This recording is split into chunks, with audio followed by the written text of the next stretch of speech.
progressent les idées et les actions abolitionnistes. Au XIXe siècle, le processus abolitionniste change. Il faut désormais le lire à la lumière de la Révolution de Saint-Domingue, de la première abolition de 1794 et de l'indépendance d'Haïti en 1804. Ces événements conduisent les mouvements anti-esclavagistes, impulsés par l'Angleterre, à un discours plus modéré. Le combat abolitionniste se poursuit sur le thème de l'abolition internationale de la traite d'abord et l'abolition de l'esclavage par degrés ensuite. En 1807, les offensives des sociétés abolitionnistes anglaises pour obtenir l'abolition de la traite amènent le Parlement anglais à voter une loi d'interdiction de la traite. Cette décision fait des émules puisque le Congrès de Vienne, de février 1815, réunissant les principales puissances européennes, dont la France, ratifie le principe de l'abolition universelle de la traite. Les sociétés abolitionnistes anglaises ont gagné en partie leur premier combat. Et du côté français, les mouvements abolitionnistes nés au XVIIIe siècle périclitent avec l'avènement de Napoléon qui rétablit l'esclavage. En 1808, seule la voix de l'abbé Grégoire rappelle les combats passés. En Suisse, Madame de Staël réunit quelques penseurs et tente de les convertir à cette cause. Si quelques abolitionnistes français dans leur sillage la France ont contribué à la lutte contre la traite, ils n'arrivent pas à défendre des positions anti-esclavagistes affirmées. À partir de 1804, en France, plus encore qu'en Angleterre, la remise en cause publique de l'esclavage est difficile. Pourquoi ? D'une part parce que la grande majorité de l'opinion française vit dans une indifférence quasi totale face à cette revendication. D'autre part, parce que le courant abolitionniste français est accusé d'avoir été à l'origine de la perte de Saint-Domingue, île qui assurait 80% du commerce colonial français avant 1789. Il faut attendre la Restauration pour voir se former de nouvelles associations abolitionnistes. On ne parle donc de renaissance d'un mouvement abolitionniste en France qu'après 1815, malgré un contexte politique particulièrement réactionnaire. En 1821, la Société de la morale chrétienne est créée. Ses membres sont issus de l'élite, Auguste de Staël, Benjamin Constant ou le duc de Broglie. Ce mouvement philanthropique de la Restauration, fondé sur les idées de charité chrétienne, est le premier au XIXe siècle français à s'opposer à l'esclavage colonial.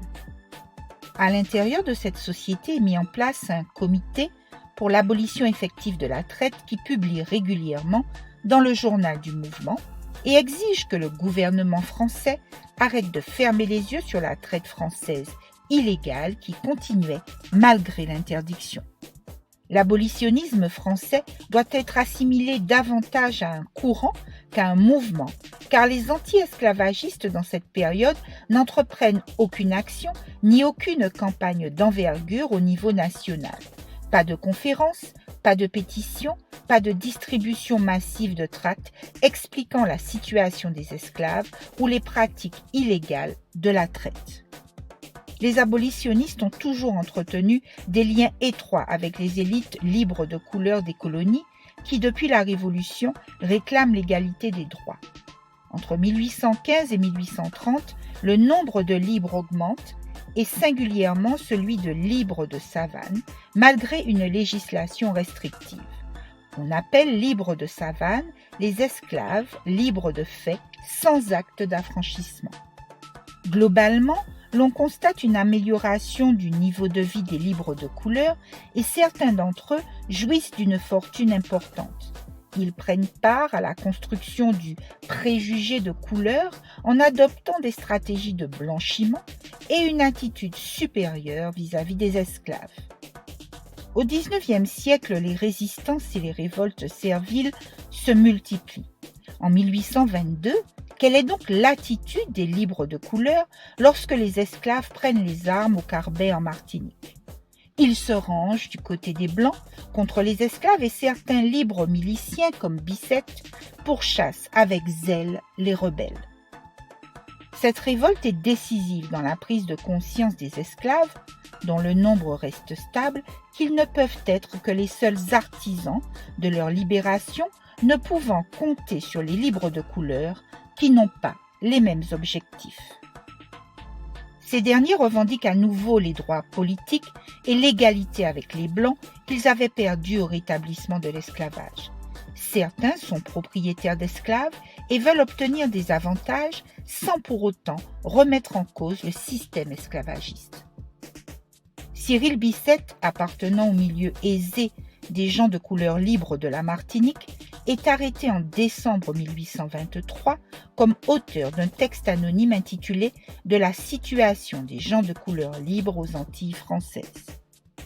Ce livret rouge dénonce les injustices dont les hommes de couleur libre sont victimes et réclament les mêmes droits que les Blancs. Pas un mot concernant la situation des esclaves. Emprisonné avec d'autres libres de couleur, il est jugé et condamné, puis relaxé. En exil pour 10 ans, Bicêtre s'installe en France. Cette affaire est pour l'homme une véritable rupture.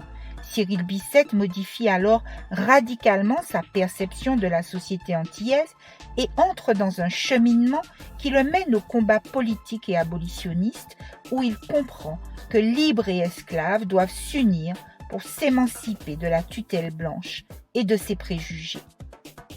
Cette affaire Bicêtre marque plus généralement le divorce entre les colons blancs et les libres de couleur et le début d'une modification du rapport de force entre esclavagistes et abolitionnistes. En plus de demander l'égalité avec les Blancs et la lutte contre la traite illégale, Bicêtre, Fabien et Volney ouvrent la voie à partir de 1830 au combat pour l'amélioration de la condition des esclaves en adressant des pétitions et des requêtes à la Chambre des députés ou en défendant des esclaves lors de procès. Que garder en mémoire? Lorsque la Révolution de 1830 conduit au pouvoir un régime plus libéral, les abolitionnistes français, manquant de cohérence et d'unité, n'ont pas su imposer à la monarchie de Juillet l'abolition de l'esclavage. De leur côté, quelques libres de couleur comprennent alors que la seule issue est de faire cause commune avec les esclaves.